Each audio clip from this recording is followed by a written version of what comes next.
de nombreuses opérations, donc ça, qui étaient tout à fait normales et pas exceptionnelles. Mais le jour de la fête du Tet, 1954, c'est-à-dire en février 54, mes Vietnamiens, j'avais quelques Vietnamiens dans ma section, m'ont dit « Mon lieutenant, aujourd'hui c'est la fête du Tet, alors on va manger ensemble. » Manger ensemble, les rations bien sûr, mais arrangé par les Vietnamiens, c'était déjà un repas, parce qu'ils avaient l'art de trouver les herbes qu'il fallait, et ils avaient des tas de solutions pour rendre mangeable du bœuf assaisonné.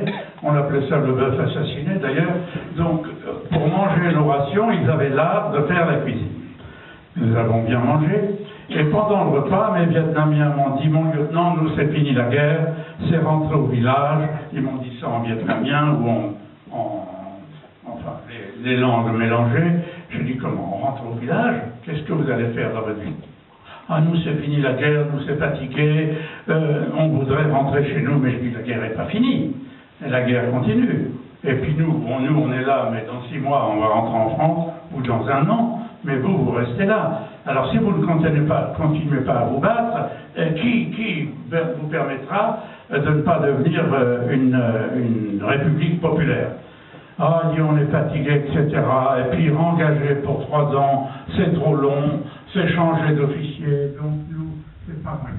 Bon, je dis écoutez, c'est pas difficile, le bataillon rentre dans 6 mois, je vais voir le patron et je vais lui demander de vous engager pour 6 mois. Alors, j'ai été voir le patron, il m'a dit mais il n'y a aucun problème, la plupart de nos Vietnamiens viennent d'un bataillon, du 7e bataillon, et donc on va les engager pour 6 mois. Comme ça, ils finiront le séjour avec nous. Parfait. On les engage de 6 mois. Il y a qu'une chose que je n'avais pas prévue, c'est Dien Bien Phu. À Dien Bien Phu, nous avons joué les prolongations, comme on vient de vous le dire, c'est d'ailleurs l'objet de ce meeting. Donc, mes Vietnamiens, le 7 mai à 5h30 du soir, avaient trouvé des nippes un peu partout. Ils s'étaient déguisés en civil. Enfin, on voyait bien que c'était des militaires, mais enfin, ils s'étaient déguisés en civil. Ils sont venus me voir, ils m'ont dit, mon lieutenant, c'est pas moyen prisonnier. On ne peut pas être prisonnier. Parce que lui, Dan, il était à la 308. Il a quitté la 308 pour rejoindre les FAP. Division Viet Minh. 308, division Viet Minh. Pardon? Oui, division Viet Minh. Oui, la 308 division Viet Minh, excusez-moi. Donc, pour rejoindre les Français. L'autre était de la 312. D'autres étaient de la 304. Enfin, tous avaient servi chez les Viet et ils étaient venus chez nous. Ils étaient venus chez nous dans des conditions d'ailleurs particulières. Ils avaient été faits prisonniers.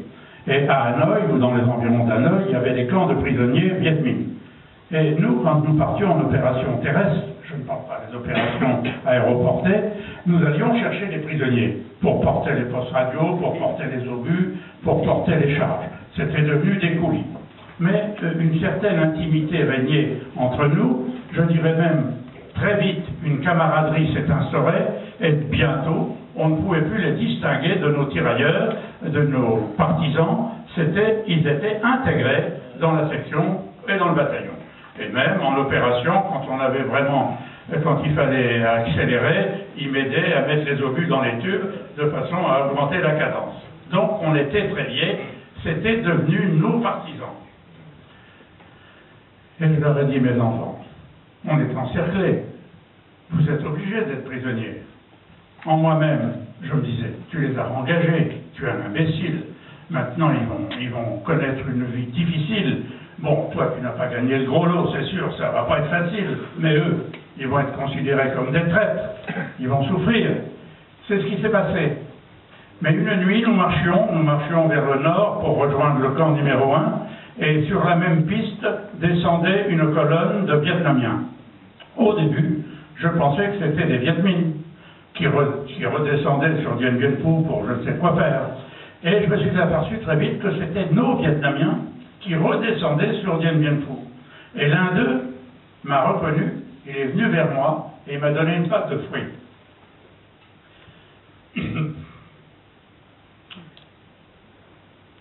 Ces garçons que j'avais poussés au engagement, qui étaient condamnés à mort, parce que 99% des Vietnamiens ne sont pas rentrés de captivité.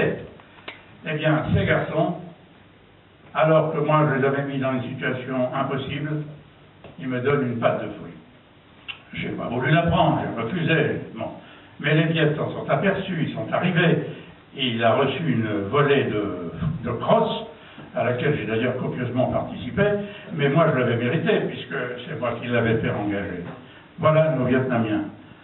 Les Vietnamiens que nous avons abandonnés en Indochine, nous n'en parlons pas souvent, mais c'était nos premiers harkis. C'est la raison pour laquelle, en Algérie, même si je suis sorti du sujet, mais Saint-Marc, s'il était là, dirait la même chose, c'est la raison pour laquelle, en Algérie, nous n'avons pas supporté d'abandonner. Merci.